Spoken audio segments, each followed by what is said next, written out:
Type mo bang i-share ang iyong exciting love life? Mga sikretong matagal mo nang itinatago. Ito ang makakapagpagising sa inyong imahinasyon at siguradong di ka na makakatulog. Yes, Diaries. Yes, Diaries. 101.1 Yes FM, sarap all the time. Good evening mga kaibigan, welcome po sa Yes Diaries. At syempre kasama niyo si Edu Manzanas. Ngayong gabi po, babasahin natin ang love story ni Babes ng Fairview. And here it goes. Kapag sa tingin ko ako ay in love, ini-expect ko lagi happy ending. Pero nagbago lahat yon nang makilala ko si Boyet. Bago ko siya makilala, parang wala lang, palakad-lakad lang siya sa tapat ng bahay namin dahil kapitbahay namin siya. Pero tuwing magtatagpo ang aming mga mata, merong kakaiba kaming nararamdaman na hindi namin ma-explika. As if siya yung missing piece na hinahanap ng puso ko. Hindi ko alam kung bakit, but as time passes, naging mabuting magkaibigan kami.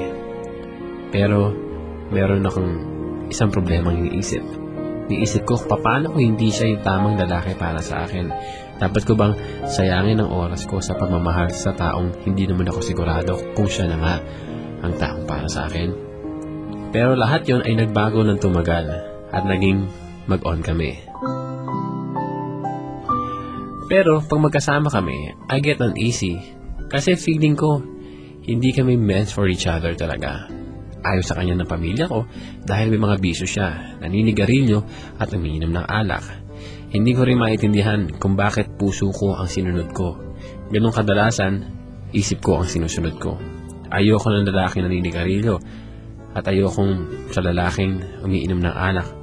Pero hindi ko siya mapatigil sa kanyang mga bisyo. But the thing is, I'm in love with Boyet and I don't really care kung may bisyo man siya o wala. Feeling ko kasi, he is different from the others.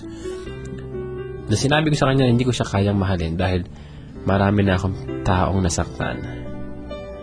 Sabi niya, I should never give up dahil ang pagmamahalan namin dalawa ay masasayang lang. Because love can't be back if I give up and don't believe. Nung sinabi niya sa akin to, nagulat ako. Talagang wow, napahanga niya ako. Pero ang pamilya ko at mga kaibigan ko ay talagang against sa kanya. Ang sabi nila, hindi raw para sa akin si Boyet. At dahil doon, nakipaghiwalay na ako sa kanya. Napakasakit ang sabihin sa isang taong mahal mo na hindi mo na siya mahal. Naging magkaibigan na lamang kami. Yun ang gusto ko. Sinisi niya ang sarili niya at hindi ako.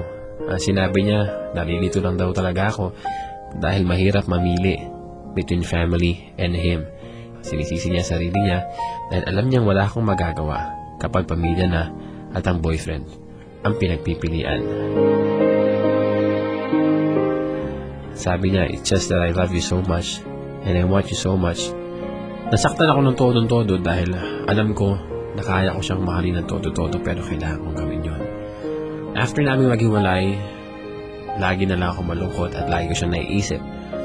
Pinilit ko na kalimutan siya pero hindi ko magawa.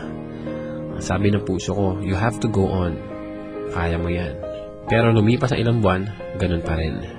Nung magkita kami for the first time after namin magkahiwalay, ang sinabi niya sa akin ay mahal pa rin niya ako. Naiyak ako ng todo. Kasi mahal ko pa rin siya.